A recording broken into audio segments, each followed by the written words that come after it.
Hello, my dear and lovely students. Again, greetings of the day.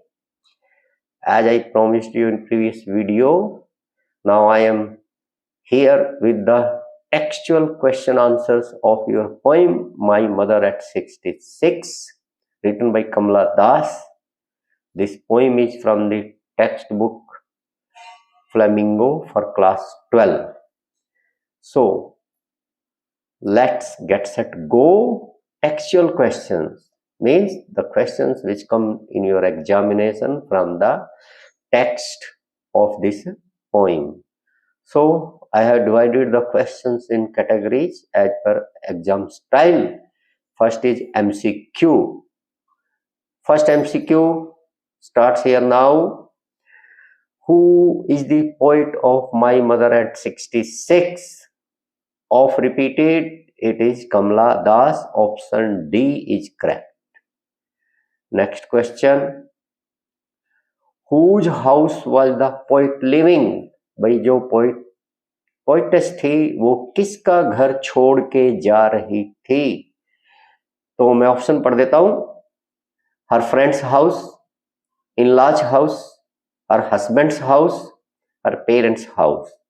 भाई अपने किसी friend का घर, अपने सास ससुर का घर छोड़ के जा रही थी, या अपने हस्बैंड का घर छोड़ के जा रही थी, या अपने माता पिता पेरेंट्स का घर छोड़ के जा रही थी. तो आंसर बताना है, आपको पता लग ही गया. Option D parents house. इसी का ऑप्शन मदर हाउस भी हो सकता है. मदर एंड फादर दोनों ही पेरेंट्स में काउंट होते हैं. Okay, next question 3. What is the kind of pain and ache that the poet feels? इसका मतलब ये हुआ कि जो पोएट है कमला दास, उनके मन में किस तरह का दर्द महसूस हो रहा था. ऑप्शन में पढ़ देता हूं, आंसर आप सोचेंगे ही. फर्स्ट, लॉसिंग हर मदर, वे अपनी मदर के बिछड़ने का डर. हार्ट अटैक, या उनको हार्ट अटैक का दर्द हो रहा था पोइटस को. हेडेक, या सिर में दर्द हो रहा था. या चिल्ड्रन स्क्रीमिंग एट हर, कि बच्चे उसके ऊपर चिल्ला रहे थे और पोइटस को बुरा लग रहा था. तो पोएम का सब्जेक्ट मैटर ही यही है. Mother at 66, old mother die any time. It means option A is correct, losing her mother. ये क्वेश्चन बहुत बार एग्जाम में आ चुका है, याद रखिए. नेक्स्ट क्वेश्चन नंबर 4 है. What is the significance of the title my mother at 66? ये जो पोएम का टाइटल है, शीर्षक, इसका क्या महत्व है माय मदर एट 66 का? ऑप्शन पढ़ देता हूं. Poet's fear of losing her old mother. Next, poet's fear of moving fast, poet's inability to express her feelings, all of these. तो पहला ही इसका ए करेक्ट है. माई मदर एट 66, पोइटस बताना चाह रही है कि मेरी मदर बूढ़ी हो गई है और कभी भी जा सकती है दुनिया को विदा करके. बाकी के ऑप्शन गलत है. A is correct, fear of losing her old mother. Next question number 5. What worried the poet when she looked at her mother? जब उसने अपनी माँ की तरफ देखा गाड़ी में बैठे हुए, तो पोइटस को क्या वरी, चिंता हो गई? A her loneliness, B her loving face, C her loving words, and D her declining poor health. भाई उनकी माताजी अकेली पड़ गई, कोई नहीं उनके साथ रहने के लिए, या उनकी माताजी का चेहरा कितना लविंग प्यारा है, या उनकी माताजी कितने मधुर आवाज में बोलती है, और D her declining poor health, कि उनकी मदर का स्वास्थ्य कितनी तेजी से गिरता जा रहा था. तो ऑप्शन है D, her declining poor health. Question number 6 है next. Name the poetic devices used in tree printing. इनमें से कौन सा poetic device, figure of speech या हिंदी में अलंकार, पोइटस ने यूज किया है इस पोइम में माई मदर एट 66 में? A metaphor, B simile, C alliteration, and D personification. तो आपका ऑप्शन तो इसमें बी और डी रहना चाहिए, क्योंकि इसमें सिमिली भी यूज हुआ है.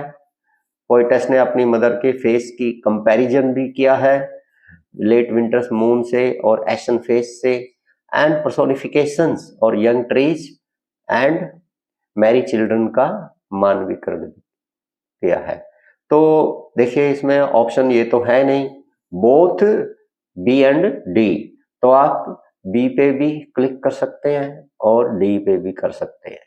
तो बी सिमली भी यूज हुआ है, राइट, और डी सोनिफिकेशन भी यूज हुआ है। एग्जाम में you will get one option both B and D, तो फिर वो सबसे सही होगा। Next question 7, what is the distinctive feature of the poem? Distinctive means विशेष, जो इसको बाकी पोएम से अलग करता है। तो ऑप्शन है use of metaphors, simile used, alliteration used, narrative style using a single sentence in a set of 14 lines. कि ये 14 लाइन्स की पोइम है, ऑप्शन डी ही इसका उत्तर है।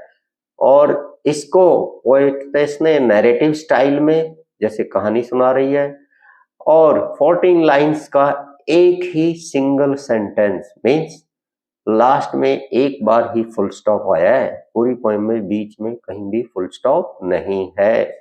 यही इसका डिस्टिंक्टिव है ना, विशेष इस पोएम का फीचर, लक्षण है। मैंने इसके लिए नाम भी बताया था, ये भी पार्ट ऑफ स्पीच ही होता है जब इस तरीके से पोएम लिखी जाती है। इसको क्या नाम बताया था, याद आ रहा है पहले वाले वीडियो में? यस, मैंने बताया था एनजेम्बमेंट, और एक एग्जाम्पल दिया था एनजेम्बमेंट अलंकार का। और एग्जाम्पल कहाँ मिलता है बहुत अच्छा, हमारे कॉन्स्टिट्यूशन की प्रिएम्बल, हमारे संविधान की प्रस्तावना। इतनी बड़ी प्रस्तावना है लेकिन सेंटेंस एक ही है। क्वेश्चन 8 नेक्स्ट पढ़ते हैं, MCQ. What does this narrative style of the poem signify? Option different thoughts, differing thoughts, many thoughts, contrasting thoughts, a single thread of thought mixed with harsh realities। भाई अलग अलग तरह के विचार इस पोइम में, बहुत सारे विचार, एक दूसरे के विरोधी विचार, या फिर डी ऑप्शन है एक ही विचार जो पूरी पोइम में हार्श रियलिटीज मतलब जीवन की कठिन सच्चाई को बताता हो। अब इसमें एक्सप्लेनेशन आप डी समझ ही गए होंगे कि क्योंकि पोइम एनजेम्बमेंट स्टाइल में लिखी गई है, तो इसमें सिंगल थॉट पूरी पोइम में स्टार्ट से लेके एंड तक चलता है। Right, D is the correct option. What did the poet realise with pain? Poet को दुख के साथ क्या महसूस हो रहा है? Mother's appearance like a corpse with growing age, option A. She is helpless, B.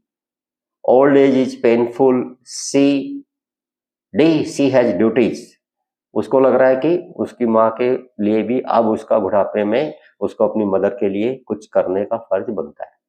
देखिए ट्रू आंसर तो इसका होना चाहिए ऑल, सारे के सारे ऑप्शन। पोइट सब सोच रही है कि उसकी मदर मुर्दे के चेहरे जैसी बूढ़ी दिखती है, वो इस बारे में हेल्पलेस हो गई है, जो चाह के भी अपनी मदर के लिए कुछ नहीं कर सकती। पोइट को ये भी भरोसा हो रहा है कि बुढ़ापा पेनफुल होता है, और पोइटेस को ये भी रियलाइज हो रहा है कि अब उसकी बुढ़ापे में अपनी माँ के प्रति कोई तो फर्ज बनता ही है। लेकिन क्योंकि इसमें ऑल अबव का ऑप्शन दिया ही नहीं है, तो आपकी ड्यूटी बनती है बेस्ट ऑप्शन इसमें से कौन सा है। तो बेस्ट ऑप्शन तो ए ही है, क्योंकि फुल पोइम इसी थॉट को लेकर के लिखी गई है, यही थॉट है फुल पोइम में, समझ रहे हैं? तो ए ऑप्शन बेस्ट ऑप्शन है। अगर ऑल ऑफ द अबव होता तो वो इसका फिर ये आंसर होता। नेक्स्ट क्वेश्चन पे आते हैं, what is the familiar ache? वो जाना पहचाना कष्ट क्या है? ऑप्शन है her childhood fear of losing her mother, बचपन में भी कभी कभी उसको डर लगता था कि कहीं वो अपनी माँ से बिछड़ ना जाए। अच्छा, हर मदर्स वीक हेल्थ, हर ड्यूटीज, हर हेल्पलेसनेस, इसका तो ऑप्शन ए ही करेक्ट है। फैमिलियर एज, पोइटस को कभी कभी बचपन में भी यही महसूस होता था अपनी मदर से बिछड़ने का। ओके, क्वेश्चन 11 नेक्स्ट करते हैं। Why are the trees described as sprinting? पहले भी बताया है, स्प्रिंट का मतलब होता है to run with full power energy, बहुत तेज दौड़ना पूरी ताकत के साथ। तो पेड़ों को इस तरीके से दौड़ते हुए क्यों बताया गया है? So option C is the correct, to tell how trees look from a running car, कि जब हम चलती ही गाड़ी से बाहर झांकते हैं तो साइड में जो कुछ भी होता है, चाहे वो ट्रीज हैं, पोल्स हैं, घर हैं, पहाड़ है, वो सब पीछे की तरफ दौड़ते हुए लगते हैं। ऑप्शन सी इसका बेस्ट ऑप्शन है। ओके, नेक्स्ट पे आते हैं। What does ashen face signify? राख जैसे चेहरे को मतलब क्या है? अर्थ। ऑप्शन है to show the poet's fears, to tell ageing is painful, pale and lifeless face of poet's mother, to show old age. C option correct है।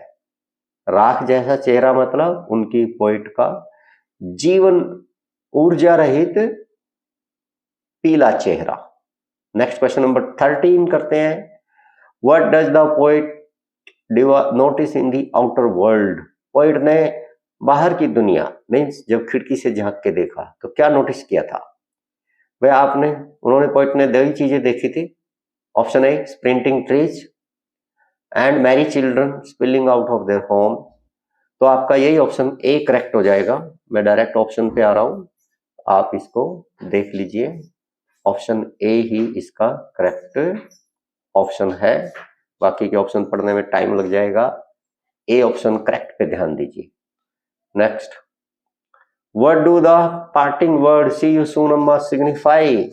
विदाई वाले शब्द, ठीक है अम्मा जी फिर से मिलते हैं, सून जल्दी मिलते हैं, इसका मतलब क्या है पोइट के मन में? सो हर हेल्पलेसनेस, वो कुछ नहीं कर सकती, मजबूर है।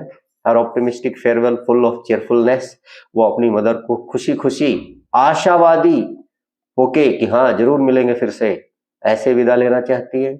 Her hope, her helplessness and cheerfulness. तो आंसर इसका बहुत आसान है, B option.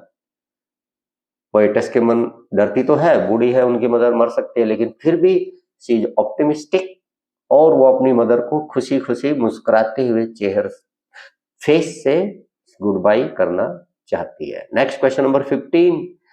What is the universality of the theme of the poem? भाई ऐसा नहीं है कि जो पोएटस के साथ ही हुआ है ये कि उसी की मदर बूढ़ी हुई, उसी को अपने मदर के मरने का डर है। ये एक यूनिवर्सल थीम भी है। Universal means applicable for each one at each place and all the time, सबके लिए, सब जगह और सब समय, है ना? तो आपका ऑप्शन है death is truth, death is reality, everyone can feel the pain and loss associated with death, all of the these. ये सारे ऑप्शन इसमें करेक्ट है। हम सब जानते हैं मृत्यु एक सच्चाई है, हम सब जानते हैं डेथ एक रियलिटी भी है, वास्तविकता। हम सब जानते हैं कि हर कोई डेथ का ही विचार आते ही उदास हो जाता है। तो D option is the correct. So with this we have come to the end of the MCQ question. और हम कब करें? अभी हम नेक्स्ट करेंगे इसी लेसन में very short type question. Very short type questions वो होते हैं जो आपको एक ही लाइन में एक्सप्लेन करने होते हैं, वो भी 1 मार्क्स के ही होते हैं, बट उनमें आपको ऑप्शन नहीं मिलेंगे। You have to give your answer in 1 line. तो वो आपके कॉम्प्रिहेंशन क्वेश्चन होते हैं। पोइट्री में तो आपको स्टेंजा मिलेगा, उस स्टेंजा को पढ़िए, समझिए एंड गिवन क्वेश्चंस के आंसर दीजिए 1 लाइन और फ्यू वर्ड्स में। तो यह स्टेंजा आपने देख लिया, फर्स्ट स्टेंजा पोइम का। Driving from my parents home to Cochin last Friday morning, I saw my mother beside me, dodge open mouthed, her face ashen like that of a corpse, and realized with pain that she was as old as she looked। ये stanza है, stanza पहले ही explain हो चुका है। अब हम इसके question देखेंगे कॉम्प्रिहेंशन के। ये आपके एग्जाम में 5 मार्क्स का क्वेश्चन आता है, इसमें इंटरनल चॉइस भी होती है। इन एनी 2 स्टेंजा होंगे डिफरेंट पॉइंट से आपकी टेक्स्ट बुक के, आपको कोई एक अटेम्प्ट करना है। तो मान लीजिए यही स्टेंजा एग्जाम में आप इसी को अटेम्प्ट कर रहे हैं, तो आपने स्टेंजा पढ़ लिया, एक्सप्लेनेशन समझ लिया, अब इसके क्वेश्चन है इसी स्टेंजा से। First question, where was the poet driving to, who was sitting beside her? भाई पोइटस कहाँ जा रही थी, उसके बराबर में कौन बैठी हुई थी, तो आपका आंसर सही है, poetess was going to Cochin airport and her mother was accompanying her. She was sitting beside her. Next question. What did the poet notice inside the car? Poetess ने कार के अंदर बैठे बैठे क्या नोटिस किया? When she looked at the face of her mother, her mother's face was dodged open and it was ashen-like face. जब उसने अपनी मदर के चेहरे को देखा, वो मुंह खोल के सो गई थी और चेहरा राख की तरह काला दिखाई दे रहा था। आप एक सेंटेंस में इसको लिख देंगे, 1 मार्क्स मिल जाएगा। नेक्स्ट क्वेश्चन सी है, why did her mother's face look like that of a corpse? भाई मदर पोएटिस कमला दास को अपनी मदर का चेहरा मुर्दे जैसा, कॉर्प्स होता है डेड बॉडी, मुर्दा, तो अपनी मदर का चेहरा मुर्दे जैसा क्यों लगा? तो आपका आंसर वही होना चाहिए, because her mother had grown old, उसकी मदर बूढ़ी हो गई थी, and her health was declining, उसकी सेहत खराब हो चुकी थी, and the face was divide of any energy, चेहरे में कोई ऊर्जा बची ही नहीं थी। इट सीम्ड एज लाइफलेस, लगता था इसमें जान नहीं है अब, तो मुर्दा जैसा दिखा। क्वेश्चन डी जो है वो वोकैबुलरी बेस्ड है, इसमें आपका शब्दों का ज्ञान चेक किया जाएगा। अब आप इसमें find the word from the passage which mean same. इस पैसेज में, इस स्टेंजा में एक ऐसा वर्ड आया है जिसका सिमिलर मीनिंग होता है, जैसे स्लीप लाइटली, हल्की सी नींद लेना, थोड़ी सी, है ना। तो इसमें डोज वर्ड यूज हुआ है ना, डोज। ये देख लीजिए, ये स्टेंजा में मैं दिखा देता हूं। Doze means to sleep lightly, ये रहा वो डोज, ये रहा डोज, मैंने ग्रीन से हाईलाइट कर दिया। तो आपका answer simple single word answer होगा डोज। नेक्स्ट है डेड बॉडी। डेड बॉडी के लिए वर्ड क्या यूज हुआ है? मुर्दे के लिए अभी बताया था, कॉर्प्स, तो ये आपको ये वर्ड लिखना आंसर में। एंड फेल्ट, अनुभव किया, रियलाइज किया, तो देखिए इसमें वर्ड आया है सेम स्टेंजा में, रियलाइज्ड, ये रहा रियलाइज्ड, तो आपका ये आंसर होगा। तीनों वर्ड के सिमिलर मीनिंग वर्ड आपको स्टेंजा में मिल गए, लिख देंगे, 1 मार्क्स मिल जाएगा। नेक्स्ट इसका शॉर्ट क्वेश्चन है comprehension. Name the poem and the poet. Poem का नाम, पोइट का नाम, इतने बार हो गया बताते, पढ़ भी लिया आपने। My mother at 66, poet is Kamala Das. Question number next F, what worried the poet when she looked at her mother. जब उसने अपनी मदर के तरफ देखा तो पोइट को किस बात की चिंता हो गई? तो आपको आंसर लिख देना है 1 सेंटेंस में, she was worried about the ill health of her mother and fear of losing her, कि वो अपनी मदर की खराब सेहत को लेकर चिंतित हो गई और डर गई कि कहीं वो मुझसे बिछड़ न जाए। नेक्स्ट क्वेश्चन जी है, लास्ट है ये कॉम्प्रिहेंशन का। Why was there pain in her realisation. जब उसको ये रियलाइज महसूस हो गया मदर की इल हेल्थ, तो पेन क्या था? Pain just was that she was highly attached to her mother and she didn't want to loss her mother but she was helpless. इतना लिख देंगे, आपका आंसर करेक्ट हो जाएगा, 1 मार्क्स मिल जाएगा। अब इसी पोइट का पोइम का नेक्स्ट स्टैंजा देख लीजिए।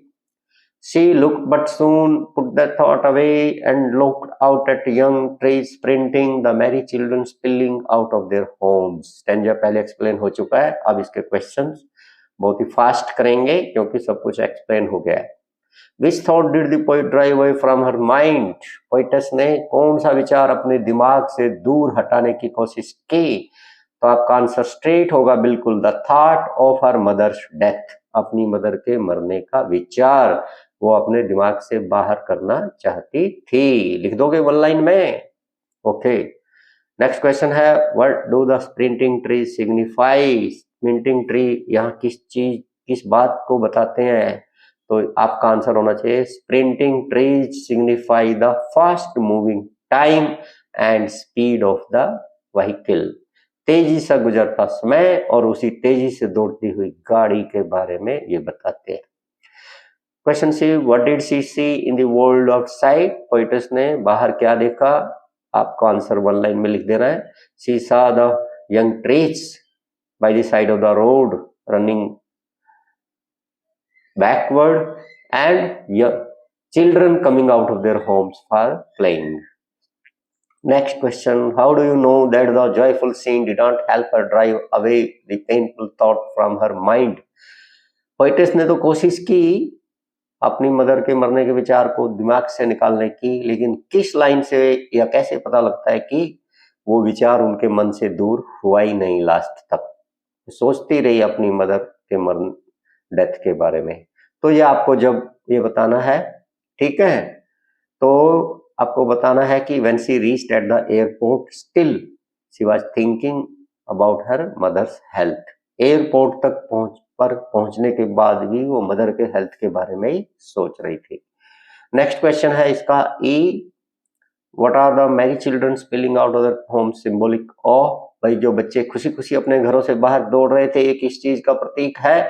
तो आपको कहना है यूथफुलनेस, एनर्जी एंड फ्यूचर, के नौजवान फुल ऑफ एनर्जी और भविष्य का प्रतीक है वो, उनको अभी जीवन, still they have to lead the life. और नेक्स्ट क्वेश्चन लास्ट है, वो तो वोकैबुलरी का ही है। लाइक आपको बताना है इसी पैसेज, इसी स्टैंजा में वो कौन से वर्ड्स हैं, words which have the same meaning given below. Running fast के लिए कौन सा वर्ड यूज किया है इस स्टैंजा में? कई बार बताया जा चुका है, स्प्रिंट होता है। रनिंग फास्ट के लिए कौन सा वर्ड है? स्प्रिंट। बताएं कहां स्टैंजा में? ये रहा स्प्रिंट। स्प्रिंट मैंने ग्रीन से हाईलाइट कर दिया। नेक्स्ट है हैप्पी। हैप्पी के लिए मैरी वर्ड यूज हुआ है, MERRY। बोलते हैं ना मैरी क्रिसमस, वो हैप्पी के लिए है। ये रहा वो मैरी, हाईलाइट कर देता हूं, देख लेना, मैरी। ओके, मैरी, ये रहा मैरी, मैरी को ढूंढना है। ओके, मैरी, देख लीजिए, ये रहा मैरी। और लास्ट वर्ड है मूविंग आउट, बाहर निकलना, तो वो स्पिलिंग आउट है। वो क्या है? Spilling out. क्या वर्ड यूज किया है? Spilling out. ये लिख देना तीनों, 1 मार्क्स मिल जाएगा। और लास्ट इसका और एक स्टैंजा है, but after the airport security check standing a few yards away I looked again at her wan pale as a late winter's moon. As a late winter's moon, तो as pale, तो question है who is her in this lines? Her किसके लिए use किया गया है? अपनी mother के लिए यूज किया गया। आपका आंसर रहेगा her is her mother, her is mother. Next question, who was the poet looking at? Poet किसकी तरफ देख रही थी? आपका आंसर फिर से होगा her mother. Who looked pale and wan at why? इसका भी answer her mother, and why के लिए बोल देना बिकॉज शी वाज ओल्ड। और क्वेश्चन डी है इसका, identify the figure of speech used in this lines. इन लाइंस में कौन सा फिगर ऑफ स्पीच या पोएटिक डिवाइस यूज हुआ है? ठीक है, तो आपका एक तो लेट विंटर्स मून है, लेट विंटर्स मून, ये इमेजरी है। और एज भी यूज हुआ है, एज वर्ड या लाइक जब होता है उसको सिमिली भी बोलते हैं। तो आप दोनों फिगर ऑफ स्पीच लिख सकते हैं। The figure of speech use are simile and imagery. Next last stanza है, इसको भी कर लेते हैं। And felt that old familiar age, my childhood fear, but all I said was see you soon, Amma. All I did was smile and smile and smile. तो इसके question देखिए क्या है। स्टैंजा तो एक्सप्लेन हो गया है। What was the childhood fear that now troubled the poet? भाई वो बचपन का डर क्या था? Same, fear of losing her mother। ये आप लिख देना, फुल आंसर हो जाएगा आपका। इवन आप सेंटेंस कंप्लीट नहीं कर रहे हैं, आप हाफ सेंटेंस लिख देते हैं, main words fear of losing her mother, वो भी करेक्ट आंसर है, राइट। ये हो गया आपका first question. Next, what was the speaker's familiar ache? Speaker's, कौन है स्पीकर इस पोएम में? Same poet Kamala Das. Familiar ache, it is same question as above, fear of losing her mother. What do the poet's parting words suggest? भाई poet ने विदाई में parting word मतलब last words when we से bye, विदा लेने से के साथ साथ में जो वर्ड बोलते हैं, तो पोइटस ने क्या बोला था? सी यू सून अम्मा। क्या बोला था? सी यू सून अम्मा। तो इसका मतलब क्या होता है? The poet was hopeful, optimistic. Poet अभी भी आशावादी है और अपनी मदर से मिलने की इच्छा फ्यूचर में भी रखती है। Next, why did the poet smile and smile? Poet क्यों मुस्कुराती रही वहीं?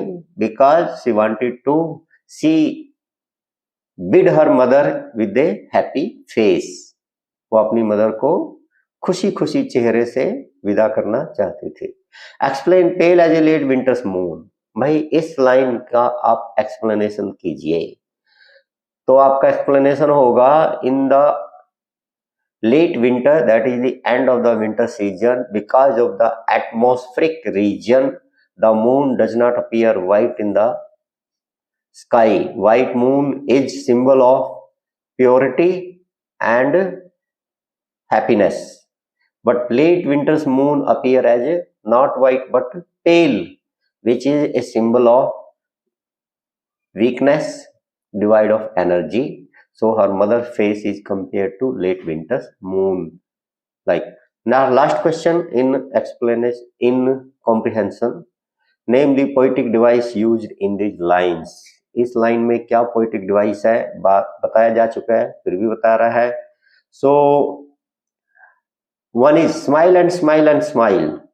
3 बार स्माइल वर्ड यूज किया गया है to have the special effect. और जब किसी लाइन में similar word is repeated, that is called repetition. Repetition, ये आपका आंसर हो जाएगा। So with it we have come to the very short or comprehensive type question also, and next will be the very not very short questions. Next will be short questions. So here are the short question of this poem. Short का meaning होता है you have to write in 20 or 30 words, because these questions come for 2 marks. short question 2 marks के लिए होते हैं, तो आपको 20 और 30 words में इनका आंसर लिखना होता है, means 2 or 3 sentence. So listen attentively, I will be speaking the answer in English. So first question is, how does the poet describe her mother? Poets ने अपनी mother को कैसे description दिया है?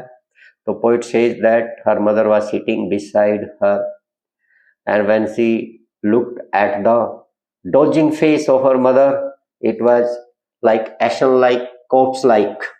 वो राख जैसा दिख रहा था, मुर्दे जैसा दिख रहा था। It means her mother had grown old at the age of 66, her health was declining and it seems that she may not live more और लॉन्ग नाउ। ये आपके 2 और 3 लाइन्स हो जाएगी। नेक्स्ट क्वेश्चन है, what is the kind of pain and ache that the poet feels? Poet को क्यों और कैसा मन में कष्ट महसूस हो रहा है?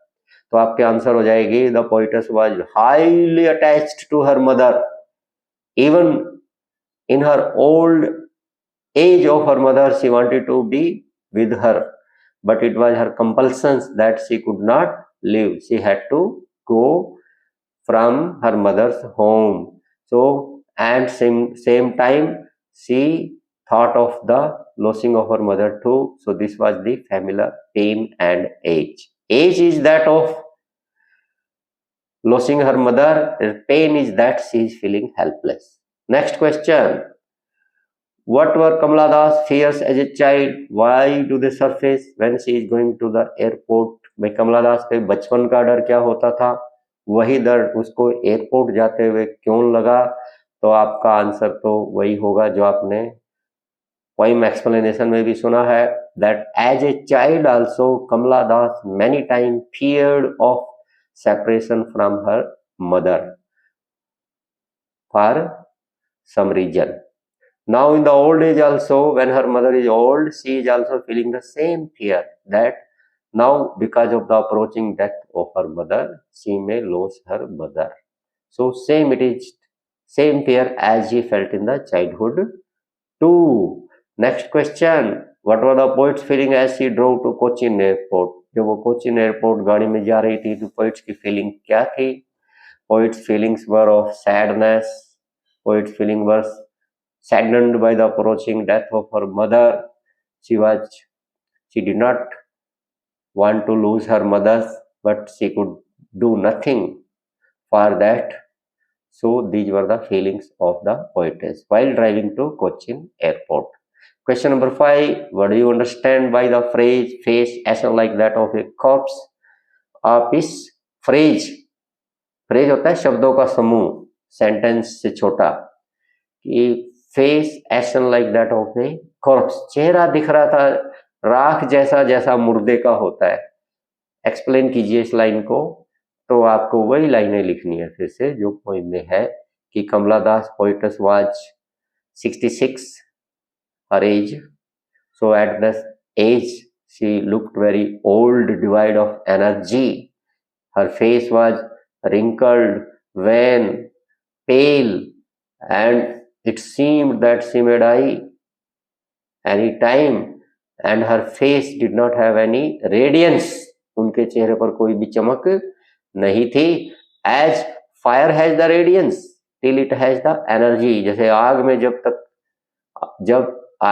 तक आग में एनर्जी होती है वो चमकती है, एंड व्हेन एनर्जी स्पेंट, और जब वो एनर्जी खत्म हो जाती है, देन इट बिकम ऐश, और फिर उसकी चमक खत्म हो जाती है. तो same is the face of A corps, और मुर्दे का चेहरा भी ऐसा ही होता है, क्योंकि that time there is no energy और blood flow in the corpse face. It also becomes dull. Next question, why are the young trees described as sprinting? तो young trees को पीछे दौड़ते हुए क्यों बताया गया है? सो आप कहेंगे this is the relative phenomena of motion. ये गति का रिलेटिव फिनोमेना होता है. When we move forward sitting in a vehicle, जब हम किसी गाड़ी में से और इन ट्रेन या रेलगाड़ी में बैठ के आगे जाते हैं, when we looked out of the, it seems that trees or the side objects are running behind, backward. तो आप ये लिख देंगे. क्वेश्चन नंबर 6 आपका हो गया. ये रहा क्वेश्चन 6, अभी जो बताया मैंने. नेक्स्ट आएंगे क्वेश्चन 7 पे. Why has the poet brought in the image of merry children spilling out of their home? भाई पोएटेस ने अपनी इस पोएम में मैरी चिल्ड्रन, खुशी खुशी हंसते हुए बच्चे, स्पिलिंग आउट देयर होम्स, अपने घर से बाहर निकल के दौड़ते हुए, इसका प्रतीक क्यों यूज किया गया है? तो पोएटेस जस्ट टू इम्प्रूव और increase the effect of her mother's ill health and old age, poet has used the contrasting thought and images too. The contrasting images are of the merry children, means young children who are full of energy and life, and spilling out their homes means their happiness. So one side is the sad face, sad thought of poetess, and the energyless face of her mother, but in contrast to that is the young face of children and happiness on the faces of children. So this increases the intensity of the poem's thought. जब हम एक ही तरह के दो विरोधी विचार एक दूसरे के साथ रखते हैं तो उनकी तीव्रता बढ़ जाती है. क्वेश्चन नंबर 8, इसमें ये रहा question number 8. What makes you say that the joyful scene did not help her drive away painful thought? आप ये कैसे कह सकते हैं कि बाहर के सुंदर नजारे देखने के बाद भी पोएटेस के मन से पेनफुल थॉट, कष्ट देने वाले विचार हटे नहीं थे, दूर नहीं हुए थे, अभी भी वो मदर के बूढ़े चेहरे को देख के दुखी थी। तो कह सकते हैं आप, when she reached at the airport and again looked back at the face of her mother, the old familiar ache of losing her mother was back into her mind and she fell silent. ये बात लिख देंगे, आपके question का answer हो जाएगा। Next है question number 9। Why has the mother been compared to the late winter's moon? Mother के चेहरे को लेट विंटर मून से क्यों कंपेयर किया गया है? Because late winter moons just like the pale energyless face of her mother, the moon in the late winters for the atmospheric reasons also turns pale. It seems that the moon also has lost its whiteness and energy and happiness. For the same reasons, poetess has compared her mother's face to the late winter's moon. ये होगा आपका question number 9। Next है question 10। What traits associated with old age and youth? भाई old age के आप कुछ लक्षण बताइए एंड यूथ मीन्स जवानी के कुछ लक्षण बताइए। ओल्ड एज के साथ जो बातें दिमाग में आती है, ट्रेट्स जो बातें हैं वो है sad face, pale face, wan face, wrinkled face, face devoid of energy, okay, and approaching death. And for the young youth face, that face happy, full of energy, face radiance, youthfulness. Okay, next question number 11. What do the parting words of the poet signify? Poet के जो विदा लेने वाले शब्द थे, कौन से शब्द थे? फिर से याद दिला रहा हूं। ओके, सी यू सून अम्मा।